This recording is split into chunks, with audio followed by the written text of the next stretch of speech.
একজন মুজাহিদ পন্থী যথেষ্ট এই আবুল সম্পর্কে বাংলার জমিন থেকে পৃথিবীর জমিন থেকে উৎখাত করার জন্য একজন মুজাহিদ যথেষ্ট। কথা বলেন ঠিক করে ঠিক। নারায়ে তাকবীর, নারায়ে তাকবীর। আল কোরআনের আলে, আল হাদিসের আলে। আমার ভাইরা, আমার বন্ধুগণ, নারায়ে তাকবীর, আল্লাহু আকবার স্লোগান হচ্ছে মুসলমানদের ইমানি শক্তি। আপনি আওয়ামী লীগ করেন, বিএনপি করেন, জামাত করেন, জাতীয় পার্টি করেন, সেটা আপনার ব্যক্তিগত ব্যাপার, কিন্তু কোন দল যদি বলে নারায়ে তাকবীর আল্লাহু আকবার স্লোগান দেওয়া যাবে না, এই দল করা আপনার জন্য, মুসলমানদের জন্য হারাম, হারাম মুসলমানদের জন্য জায়েজ নাই। কথা বলেন ঠিক না ঠিক? ইমাম শামসুদ্দিন যাহাবী রাহমাতুল্লাহি আলাইহি বর্ণনা করেন, আমি হাদিসটির নাম আবার পড়তেছি, তারিখে দিমাশক ৪র্থ খণ্ড ১৭৭ নম্বর পৃষ্ঠার লেবাননের বৈরুতের সাফ হাদিস নাম্বার 4035, সিয়াল আলা মিন আলা বর্ণনাকারী ইমাম শামসুদ্দিন যাহাবী রাহমাতুল্লাহি আলাইহি বর্ণনা করেন। এবং ৩য় নম্বর ভলিউমে ১৩১ নম্বর পৃষ্ঠায় 4095 নম্বর বর্ণনা রাসূল সাল্লাল্লাহু আলাইহি ওয়াসাল্লাম যে কথাটি বলেছেন সেটা হচ্ছে আউয়ালু মা খালাকাল্লাহুল কলম, আউয়ালু মা খালাকাল্লাহুল আরশ, আউয়ালু মা খালাকাল্লাহুল মা, আউয়ালু মা খালাকাল্লাহুল কলম। আল্লাহ পাক প্রথম কলম বানিয়েছেন। আবার বলেন আউয়ালু মা খালাকাল্লাহুল আরশ, আল্লাহ রাব্বুল আলামিন আরশ বানিয়েছেন আগে। আবার বলেন আউয়ালু মা খালাকাল্লাহুল মা, আল্লাহ রাব্বুল আলামিন প্রথম বানিয়েছেন পানি। আউয়ালু মা খালাকাল্লাহুল আরদ, আল্লাহ রাব্বুল আলামিন প্রথম বানিয়েছেন পৃথিবী। তাহলে এক মুখ দিয়ে আল্লাহ পাক কত কথা বলে, আল্লাহর এই কথাটা তাদের কাছে গ্রহণযোগ্য হলো না। এজন্য আমি তাদের এই কথার সঠিক জবাব দেওয়ার জন্য কোরআন এবং হাদিসের আলোকে প্রথমে আপনাদের ক্ষেত্রে বলতে চাই যে তাদের মাথায় যেহেতু ধরতেছে না, তাহলে কোরআন এবং হাদিসের সমাধান কি? আল্লাহ রাব্বুল আলামিন প্রথম কোন জিনিস বানিয়েছেন সেটার বর্ণনা কোরআন এবং হাদিস থেকে যদি আমরা পাই, তাহলে আমরা সকলে মানার জন্য বাধ্য।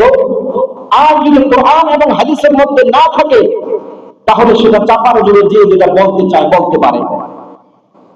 আল্লাহর হাবিব রাসূলুল্লাহ সাল্লাল্লাহু আলাইহি ওয়াসাল্লামকে জিজ্ঞাসা করা হলো যে আল্লাহর হাবিব, আল্লাহ রাব্বুল আলামিন প্রথম কি বানিয়েছেন? আমি আপনাদের খেদমতে এই কথার সমাধান দেওয়ার জন্য এবং ফাউলদের কথার সঠিক জবাব দেওয়ার জন্য আমি আল্লাহ রাব্বুল আলামিনের 114টি সূরা থেকে সূরাতুল হুদের 7 নম্বর আয়াত আমি আপনাদের খেদমতে তেলাওয়াত করেছি। সেই 7 নম্বর আয়াতের বর্ণনা সম্পর্কে আমি আপনাদের সম্পর্কে বলবো।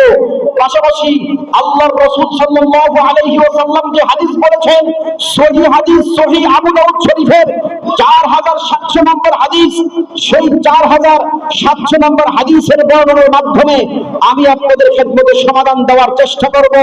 তারপরে যারা কোরআন এবং হাদিসের বর্ণনা শোনার পরে আল্লাহর সম্পর্কে কটূক্তি করবে, রাসূলুল্লাহর হাদিস সম্পর্কে কটূক্তি করবে, তাদের সম্পর্কে সঠিক এবং প্রতিবাদমূলক ভাষায় তাদের কথার প্রতিবাদ করা হবে। কথা বলেন ঠিক না ঠিক? আল্লাহ রাব্বুল আলামিন কোরআনুল কারীমে যে কথা বলেন সেটা আমি বলবো। প্রথম পর্যায়ে আল্লাহ রাসূল সাল্লাল্লাহু আলাইহি ওয়াসাল্লামকে যে হাদিস সম্পর্কে বলা হয়েছিল যে আল্লাহর হাবিব আপনি বলেন সর্বপ্রথম আল্লাহ রাব্বুল আলামিন এই পৃথিবীর জমিনে কি বানিয়েছেন, সেই হাদিসটি হচ্ছে সহিহ আবু দাউদ শরীফের 4700 নম্বর হাদিস। আবু হাফসা সূত্রে বর্ণিত, তিনি বলেন একবার উবাদা ইবনে সামিত রাদিয়াল্লাহু তাআলা আনহু তার ছেলেকে বললেন, হে আমার সন্তান, তুমি শোনো, আমি রাসূলুল্লাহর একটি হাদিস তোমার সামনে আমি বলি। সামি'তু রাসূলুল্লাহ সাল্লাল্লাহু আলাইহি ওয়াসাল্লাম ইয়াকুলু ইন্না আউওয়ালা মা খালাকাল্লাহুল কলম। আল্লাহ রাসূল বললেন, হে পৃথিবীর মানুষ, হে উম্মতি মুহাম্মাদি, হে সমগ্র পৃথিবীর জমিনের মানুষগুলো, তোমরা শোনো, আল্লাহ রাব্বুল আলামিন পৃথিবীকে বানানোর পূর্বে যে জিনিসটা প্রথম বানিয়েছেন সেটা হচ্ছে কলম। বলেন সুবহানাল্লাহ। সেটার নাম কি? কলম। এটা আমরা পাই সহিহ আবু দাউদ শরীফে 4700 নম্বর হাদিস। পক্ষান্তরে আমরা যদি রিসার্চ করি, আল্লাহ রাব্বুল আলামিন এর রাসূল বলেছেন যে কথা, সেটা হচ্ছে হাদিস, তাহলে কোরআনের ভাষায় সর্বপ্রথম পৃথিবীর জমিন বানানোর পূর্বে আল্লাহ পাক কি বানিয়েছেন সেটা যদি আমরা কোরআনের ভাষায় আসি, সেখানে আল্লাহ পাক বলেন সূরাতুল হুদের 7 নম্বর আয়াতের মধ্যে বললেন, বিসমিল্লাহির রহমানির রহিম, والذي خلق السماوات والأرض في 6 أيام وكان عرشه على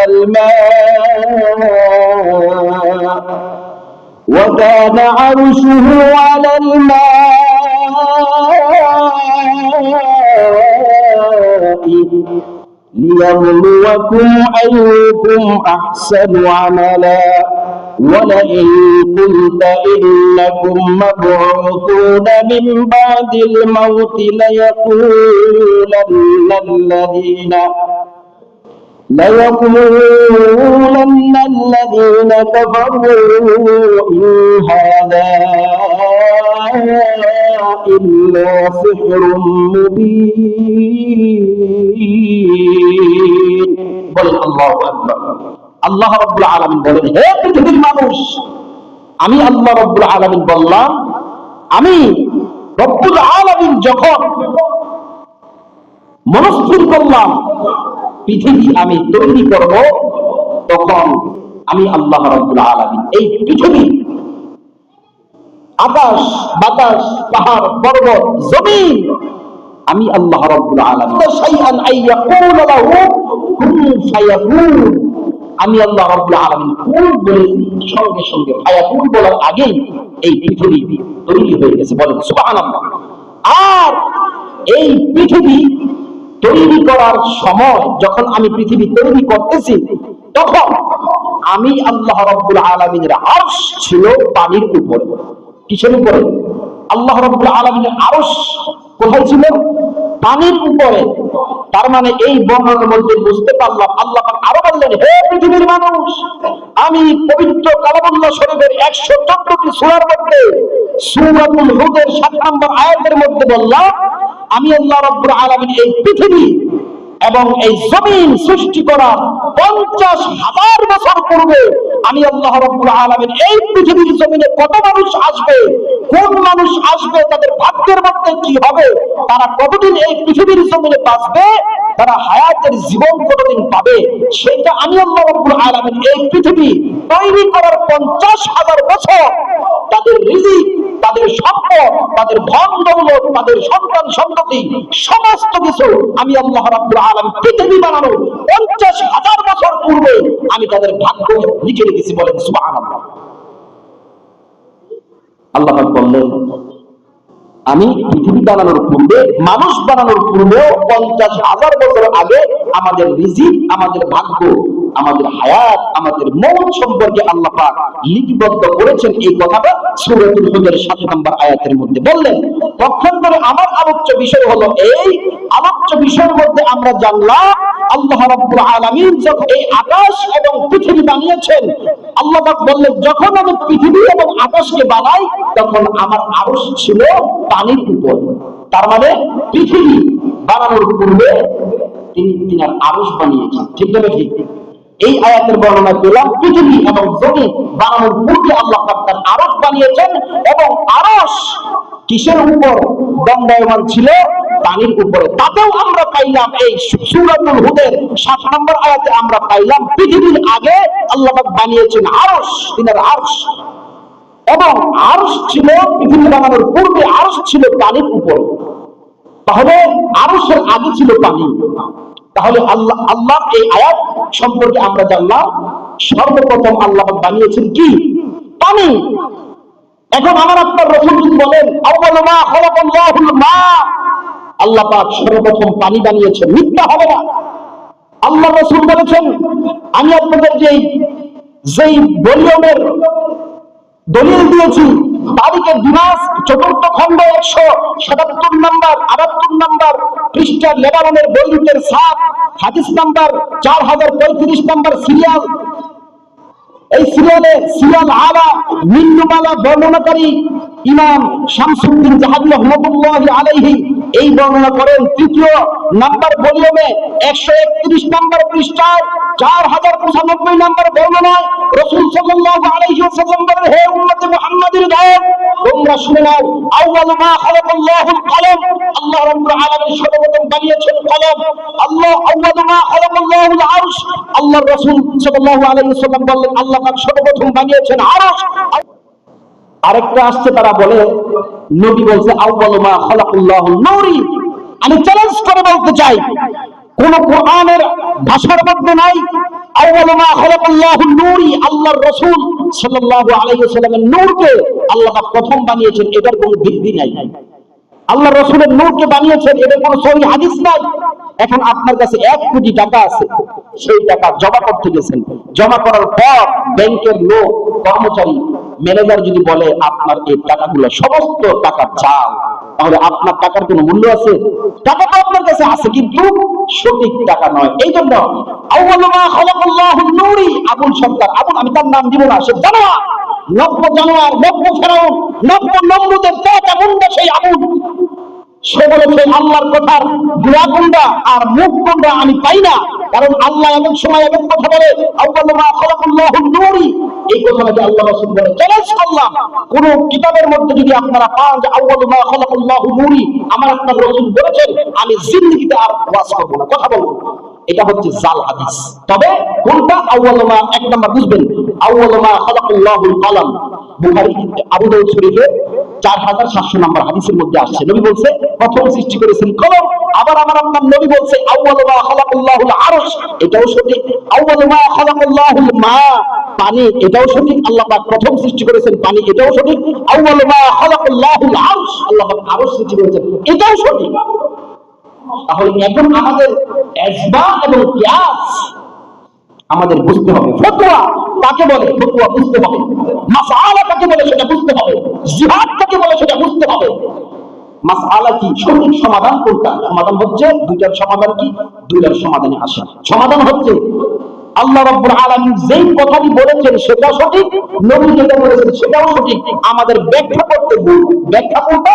ব্যাখ্যা হবে আল্লাহ রাব্বুল আলামিন বলেছেন, নবী সাল্লাল্লাহু আলাইহি ওয়াসাল্লাম বলেছেন আউয়ালু মা খালাকাল্লাহুল কলম, আল্লাহ পাক সর্বপ্রথম কলম বানিয়েছেন। কথাটা এইভাবে হবে না, কথাটা এইভাবে হবে না, কথাটা হবে আল্লাহ তাআলা প্রথম সৃষ্টির একটি হচ্ছে কলম। একটি কি? কলম। প্রথম সৃষ্টির একটি হচ্ছে কলম। আল্লাহ রাব্বুল আলামিনের প্রথম সৃষ্টির একটি হচ্ছে আরশ। আল্লাহ রাব্বুল আলামিনের প্রথম সৃষ্টির একটি হচ্ছে পানি।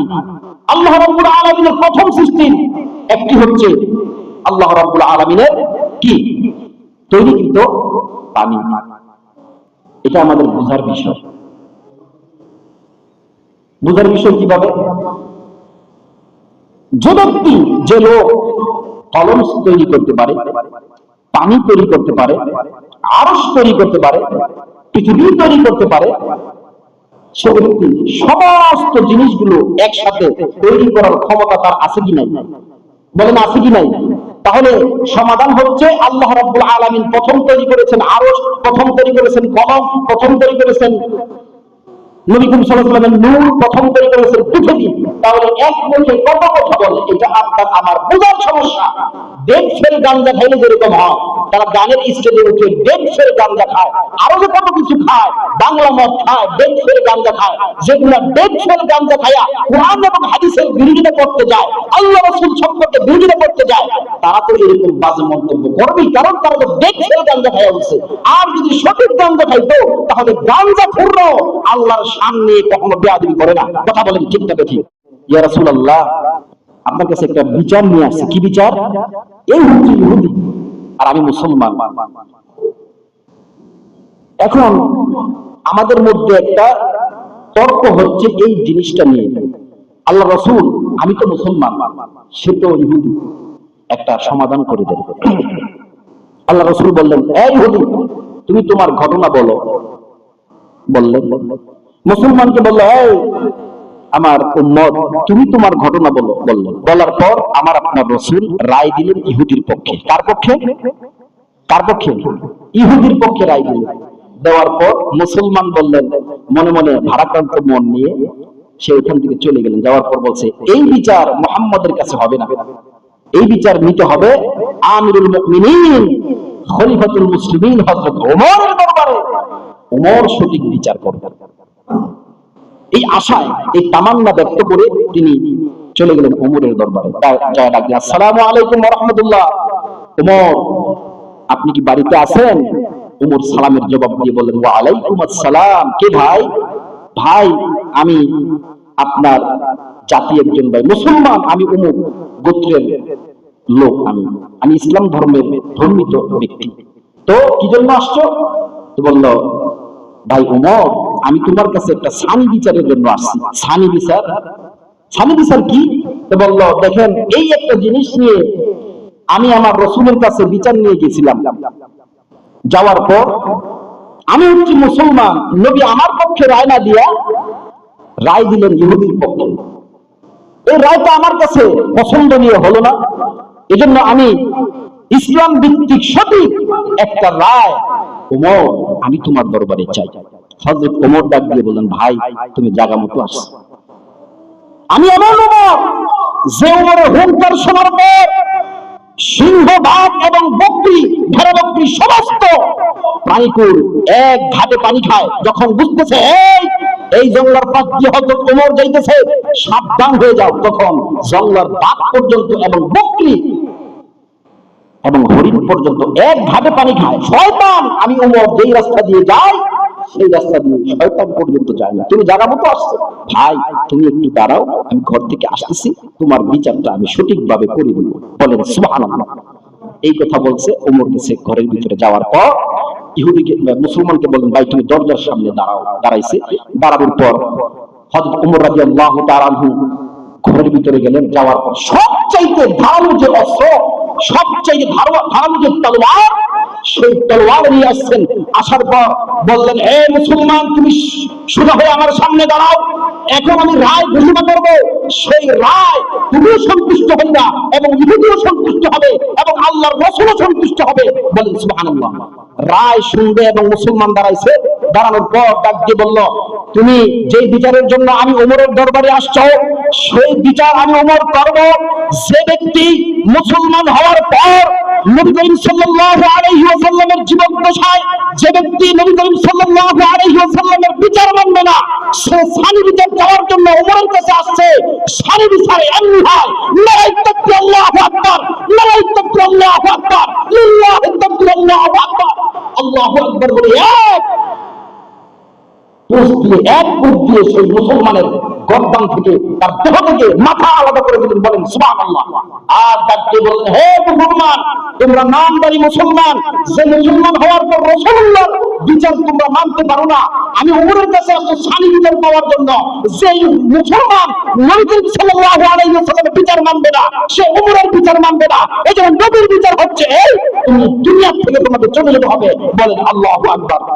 আমার ভাইরা, আমার বন্ধুগণ, আজকে আমি এই বাইতুল ফারদানি মসজিদের এই সুরাই মার্কেট ঢাকা সাভার ঢাকা অত্র এলাকার থেকে আমি আজকে প্রকাশ্যে ঘোষণা করতে চাই, আজকে নবী বিরোধী যারা আছে, আল্লাহ বিরোধী যারা আছে, তাদের তরফ মেরে দেওয়ার জন্য প্রকাশ্যে বলতে চাই, যারা আওয়ামী লীগ করলো তারা আওয়ামী লীগ করলো না, যারা বিএনপি করলো বিএনপি করলো না, হেফাজত করলো হেফাজত করলো না, সমস্ত লোক দল মত নির্বিশেষে এক প্ল্যাটফর্মে এসে সেই সমস্ত নাস্তিক মুরতাদদের বিরুদ্ধে বর্তমান জামানায় আমার বন্ধুগণ এই জামানে জিহাদ করা ফরজ হয়ে গেছে। কথা বলেন ঠিক না বেঠিক? আজকে আউল বাউল গান গান কোরআনকে অবমাননা করে তাদের বিরুদ্ধে জিহাদ করা মুসলমানদের জন্য ফরজ।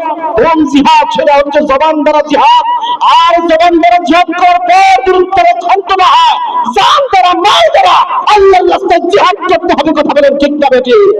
শুধু তাই নয়, কাদিয়ানীদেরকে কাফের ঘোষণা করার জন্য টেকনাফ থেকে তেতুলিয়া পর্যন্ত সমগ্র আপামর জনতার নারী পুরুষ সমস্ত লোকজন কি বলে, নারায়ে তাকবীর, আল্লাহু আকবার স্লোগান দিয়ে মাঠে ময়দানে নেমেছিল, তাদের তামান্না, মনের তামান্না শুধু একটাই, কাদিয়ানীদেরকে বাংলার জমিনে থাকতে দেওয়া যাবে, কিন্তু তাদেরকে আমরা জমিন থেকে বের করব না। তারা যদি এই পৃথিবীর জমিনে, এই আমার বন্ধুগণ বাংলার জমিনে থাকতে চায়, তাহলে তারা কাফের হয়ে বাংলার জমিনে থাকবে। কথা বলেন ঠিক না ঠিক? সেই কথার প্রেক্ষিতে আজকে বর্তমান জামানায়, বর্তমান যুগে আল্লাহর রাসূলকে কটূক্তি করে, আল্লাহর আইনকে কটূক্তি করে, আল্লাহকে কটূক্তি করে, অসম্মান করে যারা পৃথিবীর জমিনে আউল বাউল গানের দোহাই দিয়ে গান গাইতে চায়, তাদের উদ্দেশ্য বলা, তোমরা যদি পৃথিবীর জমিনে থাকো, বাংলার জমিনে থাকো, তাহলে আল্লাহর আইন সম্পূর্ণভাবে মেনে আল্লাহর বিরুদ্ধে যাওয়া যাবে না, এরকম ভাবে তোমাদেরকে থাকতে হবে। কথা বলেন ঠিক না ঠিক? হেফাজুল ইসলাম যখন 13 দফা ডাকলেন, 13 দফার মধ্যে একদম ছিল ওয়াকুন্না ফি বুয়ুতিকুন্না ওয়ালা তাবাররুজনা তাবাররুজাল জাহিলিয়াতিল উলা। আমার বন্ধুগণ 2005 সালে শাপলা চত্বরের মধ্যে যেইভাবে আমার বন্ধুগণ তৌহিদ জনতা নারায়ে তাকবীর আল্লাহু আকবার স্লোগান দিয়ে নেমেছিলেন, আজও প্রয়োজন হলে আল্লাহর শানকে রক্ষা করার জন্য তৌহিদ জনতা নারায়ে তাকবীর আল্লাহু আকবার স্লোগান দিয়ে পৃথিবীর জমিনে নামতে হবে। কথা বলেন ঠিক না ঠিক? বাঁচার জন্য নয়, মরার জন্য, আল্লাহর সম্মানকে রক্ষা করার জন্য, মরার জন্য আমাদের প্রস্তুত থাকতে হবে। আল্লাহর পক্ষে প্রস্তুত থাকতে হবে, রাসূলুল্লাহর পক্ষে প্রস্তুত থাকতে হবে। কথা বলেন ঠিক না ঠিক? বাউল নামে ফাউল লোক, তারা বলে গান বাজনা করা জায়েজ আছে, কোরআনে এবং হাদিসে এর বিরোধিতা নাই, এটার পক্ষে আছে, জায়েজ আছে। এই জন্য তাদেরকে বলতে চাই, আমি ওপেন চ্যালেঞ্জ করলাম, গান বাজনা যে হারাম আছে, বাউল সম্রাটরা নয়, গান সঙ্গীত যারা আছে, লালন সঙ্গীত যারা আছে, লোকগান যারা আছে, তারা তো গান গায়, তাদের সম্পর্কে হুজুরদের এত চিন্তাই নাই, কারণ তারা আল্লাহর বিরুদ্ধে বলে না, নবীর বিরুদ্ধে বলে না।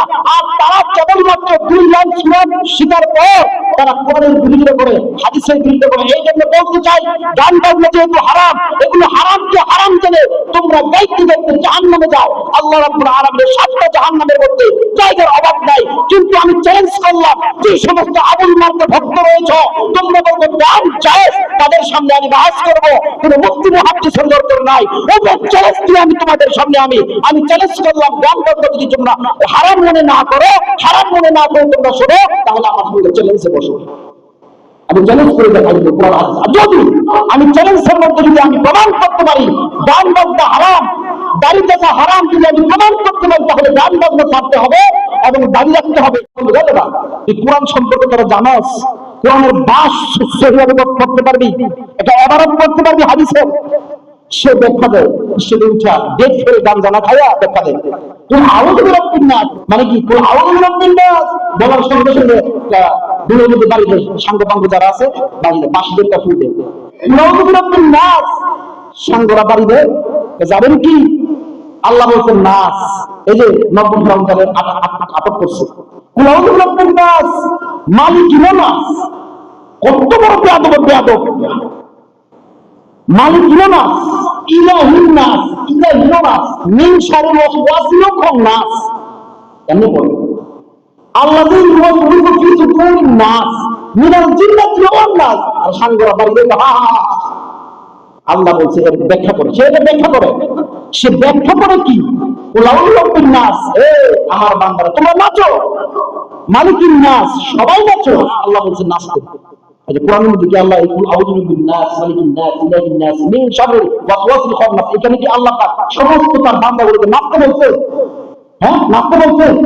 তাহলে আউযু বিন্নাস শেষের যে ছোট্ট একটা সূরা, এইটার ব্যাখ্যা করার সামর্থ্য তুমি আউযুর নাই। তুমি আবার মোল্লা মৌলবীদের সম্পর্কে বাহাস বক্তা, আর মোল্লা মৌলবীদের সম্পর্কে বাহাস বক্তার দরকার নাই। টেকটক থেকে তেতুলিয়াতের মধ্যে না, এই ভাকুরটা ইউনিয়নের সমগ্র এই আবুলপন্থী, আবু জাহেলপন্থী, গানপন্থী, মাদারপন্থী যারা আছে বসো, আমি মাহমুদুল হাসান সিদ্দিকের সঙ্গে বসো, 7 গ্রামের 7 জন 70 জন মুরব্বী নিয়ে বসো, আমার সঙ্গে বাহাস করো। আমি ওপেন চ্যালেঞ্জ করে বলবো, গান বাজনা কি জায়েজ না, আমার সঙ্গে বাহাস করো, তারপরে আমাদের বড় বড় ওস্তাদদের কাছে যাইও। কথা বলেন ঠিক না ঠিক? সমস্ত রাজনৈতিক দলের কাছে নিউজ চ্যানেল প্রদান করতে চাই, সেন্ড করতে চাই। এই পৃথিবীর জমিনে, বাংলার জমিনে 16 বছর ফ্যাসিস্ট সরকার ছিলেন, তারা চেয়েছিলেন সারা জীবন তারা ক্ষমতায় থাকবে, কিন্তু পারে নাই। আর নতুন যারা সরকার গঠন করার জন্য পায়তারা করতেছেন, তারাও আপনাদের নিউজ হচ্ছে শিক্ষা নেন, এই সরকার থেকে শিক্ষা নেন। যদি এই ক্ষমতায় যাওয়ার পর রাসূলুল্লাহর সামনে আল্লাহর সামনে যদি কটূক্তি করেন এবং কোরআন বিরোধী হাদিস বিরোধী কোনো পথ এবং কোনো আইন চালু করেন, আপনাদের পরিণতিও সেই সরকারের মতো হবে। কথা বলেন ঠিক না বেঠিক? আমি আমার বর্ণনা করেছিলাম, ফ্যাসিস্ট সরকার বাংলার জমিন থেকে ইন্ডিয়ায় পালিয়েছে। আল্লামা দেওয়ার হোসেন সাঈদী বলেছিলেন, হ্যাঁ, 16 কোটি মানুষ যখন গাছের বৃক্ষ ধরে ঝাঁকি দিবে, এই সমস্ত নাস্তিক মুরতাদরা বাবা পথ পাবে না, মালবাড়ি তুলিয়ে দিয়ে পড়বে। শেখ হাসিনার পরিণতি সেটাই হয়েছে। আমি সেটা বোঝানোর কথা হচ্ছে এই, এখন পরিণতি সেটাই হয়েছে। এবং বলতে চাই, এই সমস্ত যারা বাংলার জমিনে আবার মুসলিমদের বিরুদ্ধে যাবে, কোরআনের বিরুদ্ধে যাবে, শেখ হাসিনা পলানোর রাস্তা পেয়েছিল। কিন্তু বর্তমান বাংলার জমিনের মুসলমান তৌহিদি জনতা এতই চালাক, যদি আবার ফিলিস্তিনের মতো আল্লাহর কোরআনের বিরুদ্ধে যাও, হাদিসের বিরুদ্ধে যাও, কোরআনের পথ তুমি পাইবে না।